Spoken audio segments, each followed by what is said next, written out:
সালমা আপা, আপনাদের বাড়ি কোথায়? কুমিল্লা। কুমিল্লা না? এই যে গলার সামনে একটি গোটা আমি খেয়াল করছি, একটু ঢোক গেলেন তো, একটু ঢোক গেলেন। হ্যাঁ, এই গোটাটা বা এই যে ফোলাটা আপনি কতদিন ধরে খেয়াল করছেন? আজকে 2 বছর। 2 বছর ধরে না? জি। আপনার কি মনে হয় যে এটা আস্তে আস্তে বড় হচ্ছে? জি। বড় হচ্ছে।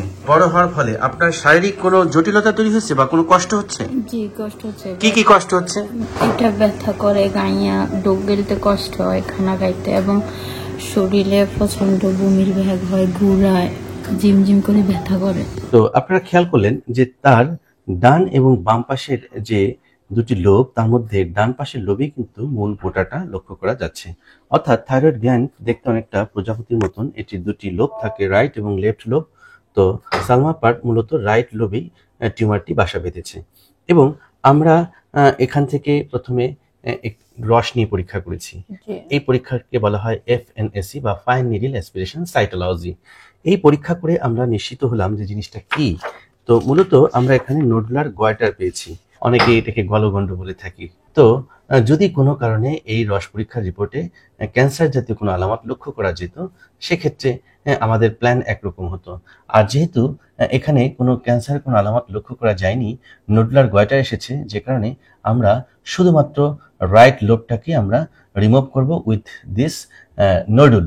অর্থাৎ আজকে আমাদের পরিকল্পনা হচ্ছে হেমি থাইরয়েডেক্টমি করা। হেমি মানে অর্ধেক, থাইরয়েডেক্টমি অর্থাৎ থাইরয়েড গ্ল্যান্ডটাকে, একটা লোবটাকে যখন আমরা সার্জিক্যালি রিমুভ করি সেটাকে বলা হয় হেমি থাইরয়েডেক্টমি। বোঝা গেল? তো আমরা এই সার্জারিটা আমরা করতে যাচ্ছি এবং আপনার বাম পাশটাকে আমরা অক্ষত রাখবো, অর্থাৎ লেফট লোবটা আপনার থাকবে। এটার সুবিধাটা কি?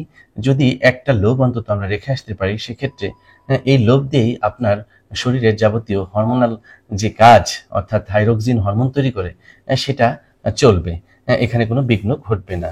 এখানে আমাদের বড় কয়েকটি চ্যালেঞ্জ গ্রহণ করতে হয়, যেমন আপনার ভয়েসের যাতে কোনো পরিবর্তন না হয়, সেক্ষেত্রে আমাদের রিকারেন্ট ল্যারিঞ্জাল নার্ভটাকে সুন্দরভাবে আমরা আইডেন্টিফাই করব। আইডেন্টিফাই করে সেটাকে জায়গা মতন রেখে আসার আমরা সর্বোচ্চকরণ চেষ্টা করব। পাশাপাশি প্যারাথাইরয়েড নামক গ্ল্যান্ড আছে, যেটা আমাদের শরীরে প্যারাথাইরয়েড হরমোন তৈরি করে, এই থাইরয়েড গ্ল্যান্ডের নিচে আছে। তো সেটা যাতে কোনো রকম কোনোভাবে ইনজুরি না হয়, সেই জন্য আমরা সেগুলোকেও আইডেন্টিফাই করে আমরা রেখে আসব। এতে করে কি হবে যে আপনার ক্যালসিয়ামের যে একটা রেগুলেশনটা মেনটেন করা হচ্ছে প্যারাথাইরয়েড হরমোন, যেটা প্যারাথাইরয়েড গ্ল্যান্ডে ইনজুরি হলে পরবর্তীতে হতে পারে। তো সেই জায়গাটাতেও আমাদেরকে খুব চ্যালেঞ্জ নিতে হবে, যাতে আমরা ওই প্যারাথাইরয়েড গ্ল্যান্ডগুলোকেও সুন্দরভাবে রেখে আসতে পারি। দুটা করে থাকে, হ্যাঁ। এই যে ধরুন সুপিরিয়র প্যারাথাইরয়েড, এটা inferior parathyroid, superior parathyroid, inferior parathyroid. যেহেতু আমাদের কাজ ডান পাশে, আমরা আমাদের আজকের টার্গেট থাকবে ডান সাইডে যে দুটো প্যারাথাইরয়েড গ্ল্যান্ডটাকে অক্ষত অবস্থায় রেখে আসা। পাশাপাশি রিকারেন্ট ল্যারিঞ্জাল নার্ভ, যেটা থাইরয়েড গ্ল্যান্ডের নিচ দিয়ে পাস করে, সেই রাইট রিকারেন্ট ল্যারিঞ্জাল নার্ভটাকে আজকে আমরা আইডেন্টিফাই করে সেটাকে প্রিজার্ভ করব। আসলে ভয় পাওয়ার কোনো কারণ নাই।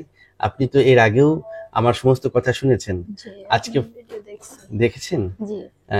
আজকে ফাইনালি, যেহেতু একটু পরে আমি আপনার সার্জারি করব, যাতে করে আপনার সমস্ত জিনিস ক্লিয়ার থাকে, সেই জন্য আবার বললাম। এতে করে তো আমি মনে করি আপনার ভয়টা কেটে যাওয়া উচিত। হ্যাঁ, মনের মধ্যে সাহস রাখেন, আল্লাহকে ডাকেন, দেখবেন যে আল্লাহ সহায় হবেন। ঠিক আছে, তাহলে আমরা শুরু করি বিসমিল্লাহ বলে। আচ্ছা, তো শুয়ে পড়েন সিস্টার। আমরা এই অপারেশনটি সম্পন্ন করব আন্ডার জেনারেল অ্যানেস্থেসিয়ায়, অর্থাৎ আমার পেশেন্ট কোনো কিছুই টের পাবে না। আমরা এখানে একটি ট্রান্সভার্স ইনসিশন দিব, ঠিক এরকম ছোট্ট একটা ইনসিশন দিব এভাবে করে, এবং এই ইনসিশনটা পরবর্তীতে আমরা ক্লোজ করব ইন্ট্রাডার্মাল স্টিচ দিয়ে, অর্থাৎ এটাকে কসমেটিক্স পদ্ধতি বলি আমরা, এই কারণেই যে পরবর্তীতে যাতে সেলাইটা বোঝা না যায়, আমরা স্কিনের নিচ দিয়ে দিব এবং পরবর্তীতে সেই সুতাটা টান দিয়ে বের করে দেবো আফটার 7 days। এবং এভাবে করলে পরবর্তীতে কোনো কিছু বোঝাও যায় না যে এখানে সার্জারি হয়েছে কিনা, এটা কিছুদিনের মধ্যে মিলিয়ে যাবে, সো দ্যাট আপনার ভয় পাওয়ার কোনো কারণ নেই। আমরা এগুলা দেখি অনেক মনে বিশ্বাস যোগায় আজ এখানে আসা। এই তো, আমি তো এই হাসিটাই চাচ্ছিলাম আপনার কাছ থেকে এতক্ষণ পর।